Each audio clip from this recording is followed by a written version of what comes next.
Week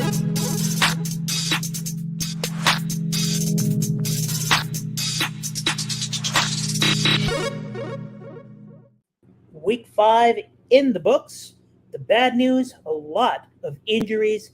The good news, there is an underdog pick'em board for week 6 now open, and we're here to talk about some takeaways and then find some new winners. This is the Player Profiler Pick 'em Power Hour.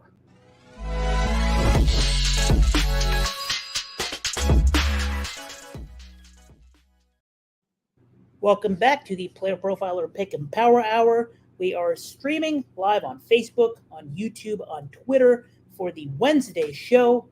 I'm here with Trevor. Trevor, we're coming off a 7-6 week, kind of mediocre, but it involved a couple of tough breaks from the underdog pick generator, including you should have really cashed the Pittman square, which we got 52 yards out of him. Needed 50. We needed 60. One of many injuries coming from that game in Anthony Richardson. Trevor, talk about the week, some of your takeaways.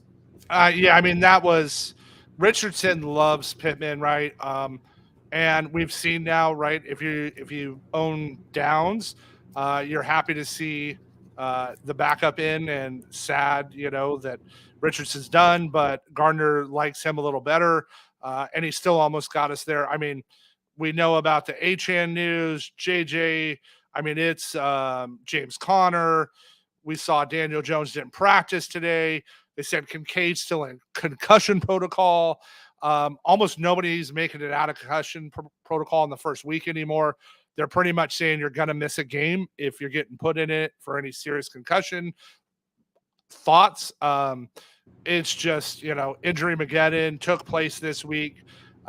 We generally see it a little more spread out, but this was pretty condensed. And it's really going to be the key now is trying to figure out how to pivot on these teams, right? Deshaun Watson didn't practice. There's a good chance we see DRT again this week, which if it's DRT, I mean, the 49ers might win by 30 it's going to be rough with Watson. It's going to be worse with DRT for them.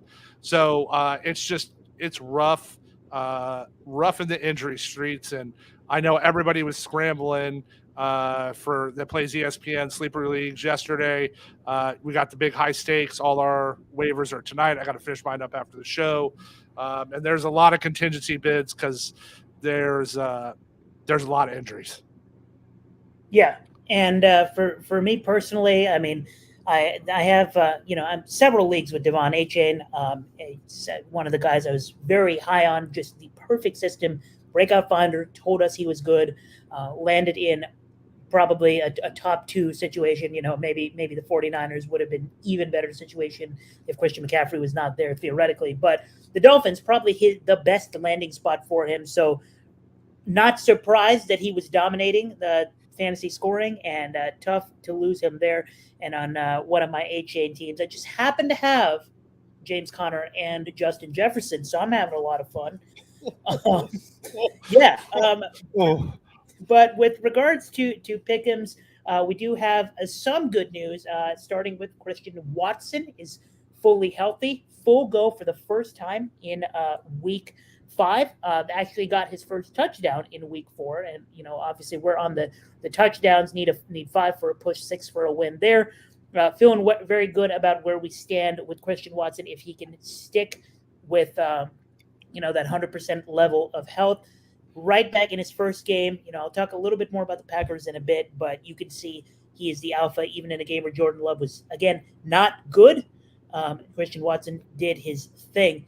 Another guy we talked about last week, and I may or may not have gone on a 2-minute rant about this guy, and there may or may not be some quote-worthy material of what I said about Darren Waller, but it looks like he and the Giants have heard a little bit of the noise, and he got 86 yards last week in what was admittedly a soft matchup. The good about it is they're starting to look more his way. The bad about it is it was a soft matchup. Daniel Jones is now hurt, and I know people out there will argue that Tyrod Taylor is probably an upgrade. I will not make that argument. So Darren Waller, if he couldn't do it against the Cardinals, couldn't get a 100-yard game against the Cardinals, couldn't get a 100-yard game against the Dolphins. This is a glass half empty, half full situation. I need to address Zeke Elliott was a poverty wager. He's starting to get more involved, but still no goal line work. I saw our boy Alex Caruso, who we've had on the Player Profiler Network before. He tweeted that there's 6 running backs in the NFL with 100% of the goal line opportunity so far, and Ramondre Stevenson is on that list. I would argue if Zeke covers this and gets higher on this, it might be the greatest backdoor cover in the history of pick'ems. It might be the greatest. If Zeke gets there, it literally might be the greatest backdoor ever. Like, it's unbelievable. Waller is excited to see they're finally like Jones is starting to use them. The people saying that Tyrod is better is just ridiculous. I don't think people grasp how bad the Giants' offensive line is, even after Jones got sacked 11 times. Like, I don't really think they understand that he essentially has less than 2 seconds on every ball to throw it. That's how bad their line is. And they were able to start getting Waller involved. I was really happy to see that. Last week, DK was on a bye, so we really didn't have much there. But then we got my boy that everybody gave me crap about, David motherfucking Montgomery. I love that man. If we lost this on the under, it would go the other way as arguably the greatest loss in pickup history. We're pretty much on autopilot as long as he doesn't have a season-ending injury. The Lions have one of the best backfields in the NFL with Gibbs healthy, and they're still giving Monty most of the work. And then top tier line, like they're just going to keep pounding the ball. I love it.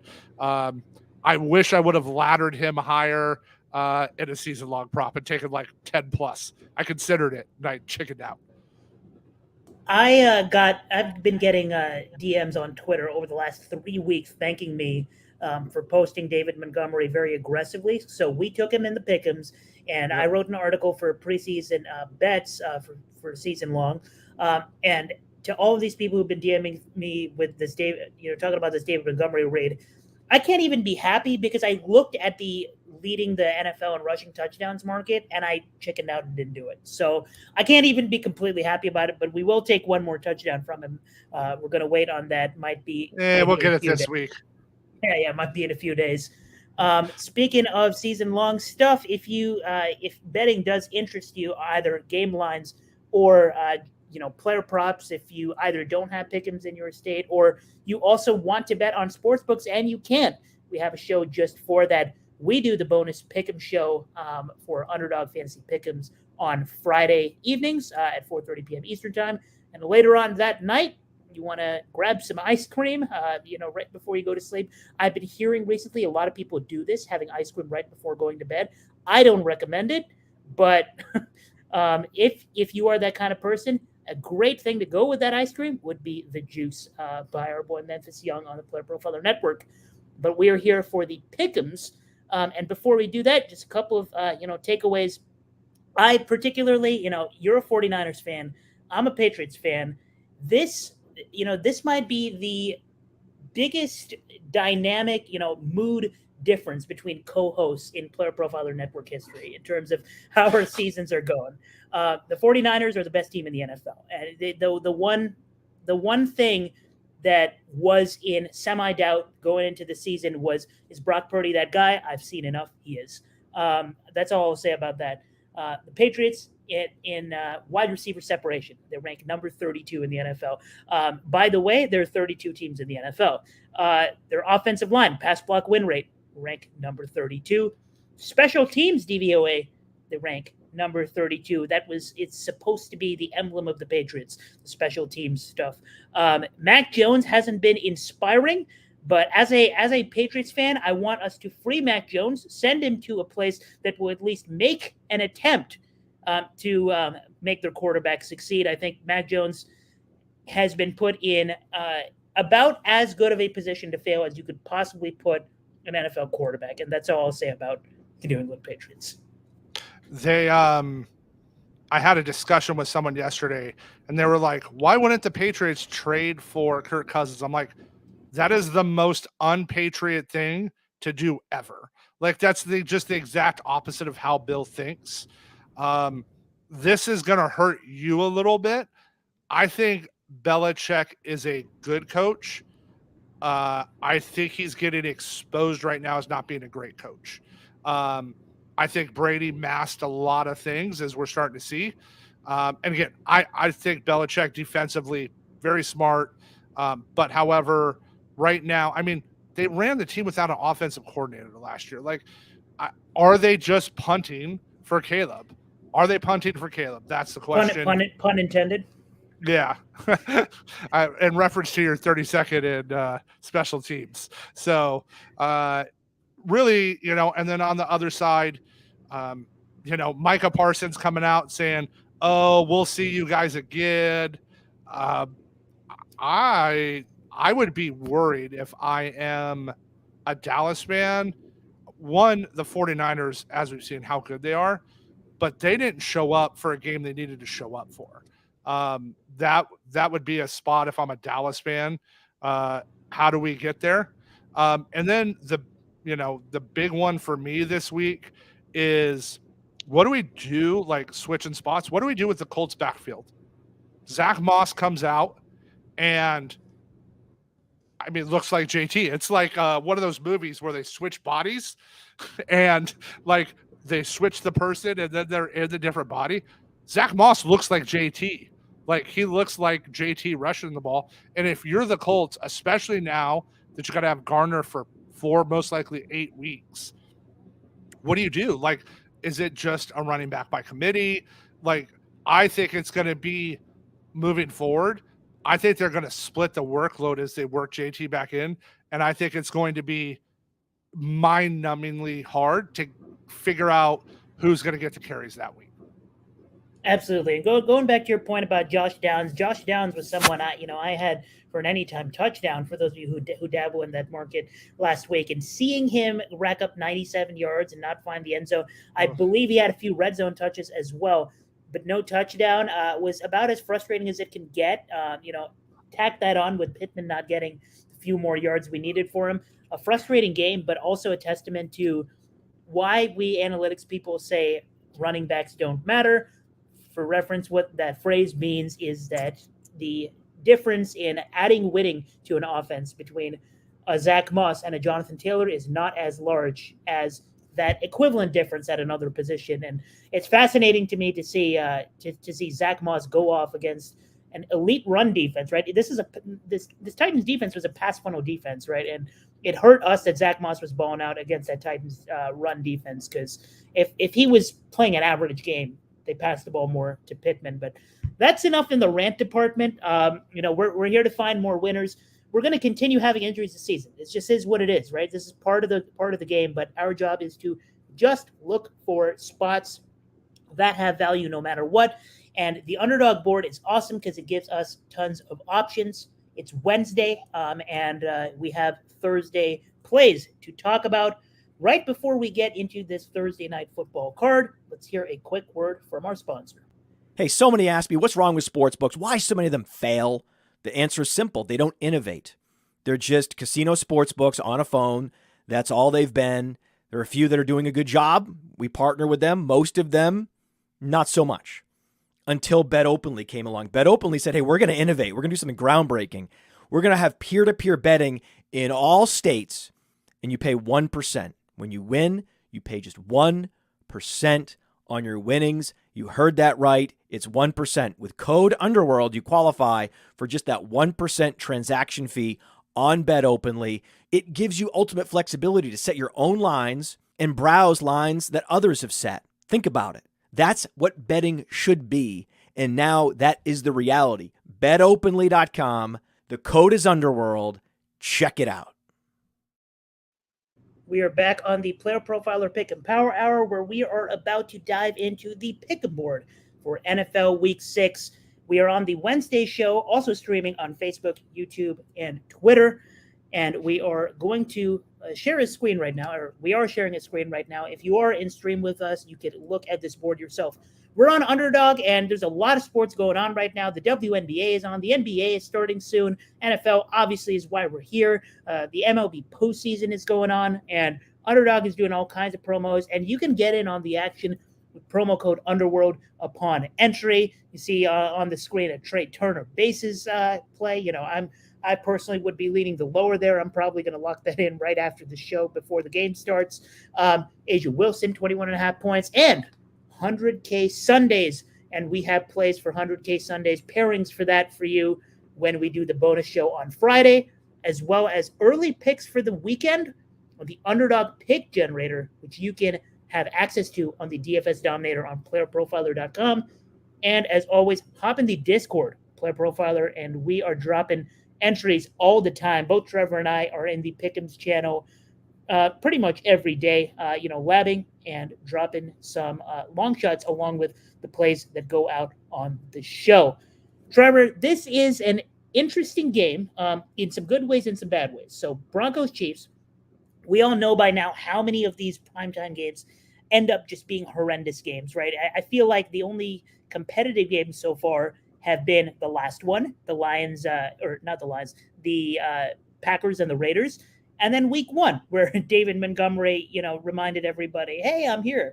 Lions, Chiefs. Those were the only 2 competitive games. This might be another one of those uncompetitive games. The Broncos are underdogs by double digits at 10.5 points in most spots. And Travis Kelce, obviously questionable. We are not 100% sure if he's going to play. And there's this whole Broncos backfield. Trevor, what's your bird's eye view of this game? How are you targeting this?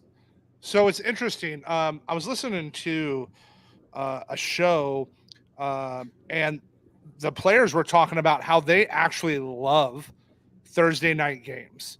And it was interesting to why. They like it because they don't have to, while it's a short week and they have to spend more time like up later prepping their game plan. The rest they get after that Thursday night game, they say is huge for them. So they get 3 full days off versus 1 day off that they normally get. It was really interesting to me that a lot of them actually like it and look forward to having a Thursday night game because they get that extra rest on their body during the season. So I thought that was an interesting spot.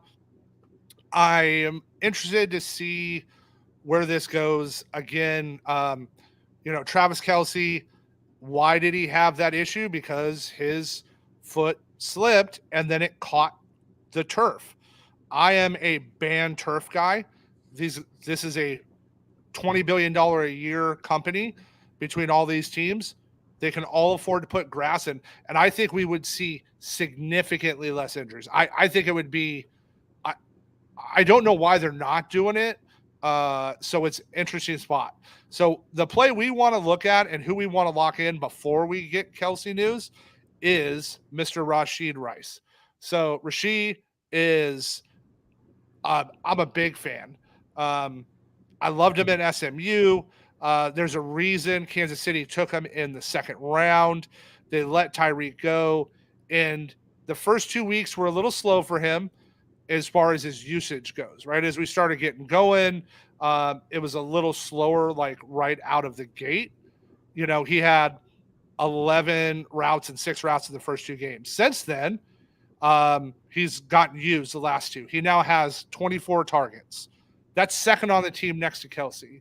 And he's done that in only 60 routes. He has a 70% catch rate.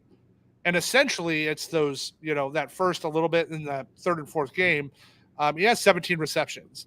He's getting nice yak. He's got almost 100 yards of yak, 2nd on the team. Now, here's the fun part. I get it. You're going to DM me. You're going to tag me on Twitter. You're going to tag me in Discord and say it's windy and there's weather and it's rain. That's actually why I like Rice more in this game because I think they're going to take less deep shots. Ahaan and I were talking about this before. The most surprising stat of the season to me as of going into this week might be that the 32nd past ranked Dova team in the NFL is the Denver Broncos, who have Patrick Surtain one of the, if not the best corner in the league. You can argue it between him, Sauce, a few other guys, but on their team, and they're dead last. Like, it is bad how they are. They're giving up a league leading 78.8% catch rate to wide receivers. That, for you guys that don't really know how high that is 15 to 20% higher than the league average. Like, the league average is about 17% lower than that for the medium of what they're giving up. That's a big number, like really, really big. So we're going against a defense that has there. Now, what have the Broncos given up as far as passer rating goes this season from quarterbacks? They started off with Jimmy G, right? Then they went to Sam Howell. No shade, Sam Howell's balling, but he that's it was only the second game there. Tua, well, it was Tua, and we saw what they did. They put up a 70 burger. But then Fields and now Zach Wilson, they're giving up a 124.6 passer rating. Again, worse than the NFL, and now they get Patrick Mahomes. I don't care that it's a short week. You can't be there. If it wasn't windy, I would bet 400 yards and 4 TDs for Mahomes in this game. The only reason I'm not going to do that on a bet side is because it's there. So I love the pick 'em here that we can go after Rice. His line is juiced up to 3. So at 3, we push. We model him a little over 4 catches in this game, and I think he's going to get targeted a ton. And if Kelsey is limited and or doesn't play, that number is going significantly up. So lock this in early.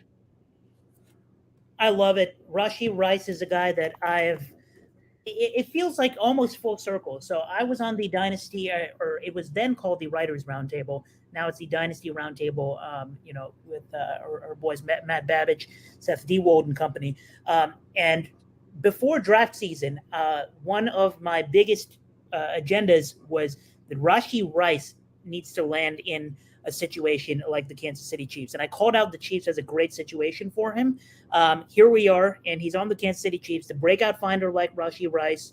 The Chiefs, I think, have been a good spot for him, and he ranks number 2 in the NFL while ranking among the league's lowest in ADOT, which ties into your point that if they want the safe plays, the way to do it is to feed Rashee Rice. So I like that we're going after the volume here. We don't have to mess with trying to decide what he, trying to guess how he does after the catch, just on his usage and the fact that he can catch 4 footballs tomorrow on Thursday against a team that you can pass against even in the wind. It's freaking Patrick Even Mahomes. with Zach Wilson. Yeah, absolutely.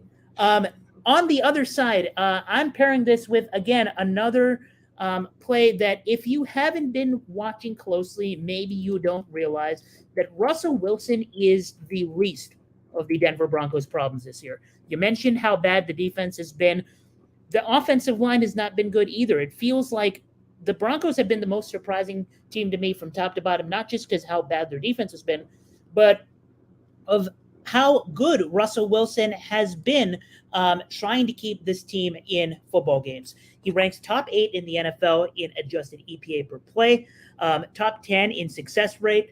This guy is playing well, and he's getting no help. And it feels like a public narrative that we're getting the 20.5 completions line right now on Underdog. So you look at what quarterbacks have done against the Kansas City Chiefs. For one, they often trail, which is why the Kansas City Chiefs give up a lot of completions. In this game, the Broncos are 10.5-point underdogs. I think they're going to trail whether or not Kelsey is in this game. That's how bad this Denver Broncos defense is. So Russell Wilson getting a negative game script where he has to pass the ball. There we go. Where he has to pass the ball most likely. And it's why you see the passing attempts line at 32.5.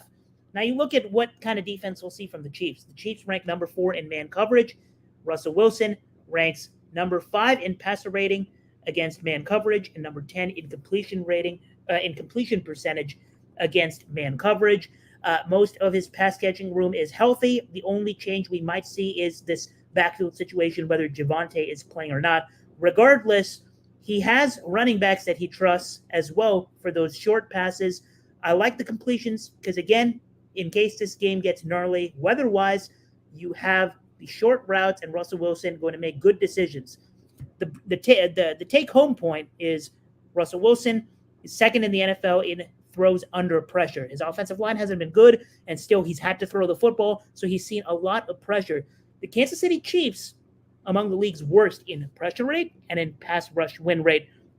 And, of course, the completion percentage will go up when you see a clean pocket. For Russell Wilson, it goes up nearly 8% when he sees a clean pocket. I think he's going to see a lot of clean pockets, and he's going to take those easy completions as he tries to come back and keep the Broncos in this game. Russell Wilson, higher than 20.5 completions. I like it. It's a game that they're going to have to shut down. Judy also cooked KC last time they played. I think he's going to have a lot of opportunity in this game.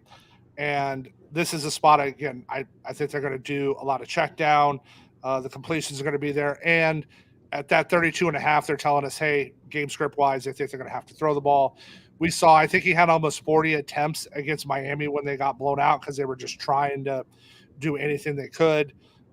So I think this is a similar situation where we're going to see a bunch of attempts. And he's had that completion rate. You talked about the pressure rate. Crazy to think, and reading on social, you would think Russ is the problem, and he hasn't been. There is a multitude of problems in that land, but it's not. It's definitely not been Russ so far. And who knows, we might even see a game where, the Chiefs lost in week 1 in primetime. We might see a competitive game at least here. I'm not saying the Broncos are going to win outright. That's going to take a lot of magic out of them. But who knows, we might see a competitive game here. We've been deprived of competitive games. And if this game is going to be competitive at all, Russell Wilson is probably going to be a big reason why. That's going to lock in our entry for half a unit. But to try to get back in the winning column for Thursday Night Football. We're 2-3 on these, but again, that's profitable because we're getting double our money back when we're sticking to this half unit wager each time. You wager half a unit, you hit these 2 picks, you profit 1 unit. Our entry for Week 6 Thursday Night Football: Rashee Rice higher than 3 receptions, and Russell Wilson higher than 20.5 completions. Trevor, any final takeaway messages? Anything you want to hype up heading into week 6? Yeah, I'm excited actually for this weekend slate. I think there's going to be some really cool spots for us to build some cool entries for the weekend. A little teaser. I'm going to be excited for Detroit, Tampa Bay. I think I'm going to have some stuff from there. I'm just big on Detroit. I think there's some options to exploit. I'm really excited for Seattle and Cincy. I think that could be a really interesting spot for us to take advantage of. And I'm excited to see if Trevor Lawrence can go back-to-back weeks this week, right? He got it going after, staying in England for the week against Buffalo of all teams. So that was interesting to me. He should be able to get it going against the Colts. So those are a few spots I'm excited about to put together some pick'ems for Friday. Me too. You mentioned the Seahawks game. I'm doing an article series this year with Game Line Best for those of you who are betting on sports books. May or may not have a pick from that game. I really like what I'm seeing out of that market. But today is Wednesday. If you are listening, on a podcast afterwards, this is the Wednesday show. If you want to catch our Week 6 picks in an audio format and a video format, you want to head over to Facebook, YouTube, or Twitter. You can talk to us in the YouTube chat and drop questions on our bonus show on Friday, and again on Thursday night after Thursday Night Football. At some point, we're going to unleash the early underdog picks. There's a lot of injuries we're going to have to wait on news for, but we're going to get in some early lines and hopefully get some closing line value on some player pick'ems as well on the underdog pick generator, on the DFS Dominator. But until then, we will see you on Friday for the bonus show after another Week 6 Thursday Night Football winner. Hey, I want to take a moment to thank you for tuning in. It's important to me that all of our media be free. This is only possible because of you allowing a true independent sports media enterprise to thrive unlike any other in the business. So please subscribe to the All In Package to continue to make all of this possible, to ensure that all of our stats, information, data, content is available to you, especially you, the people that get the site and get the show.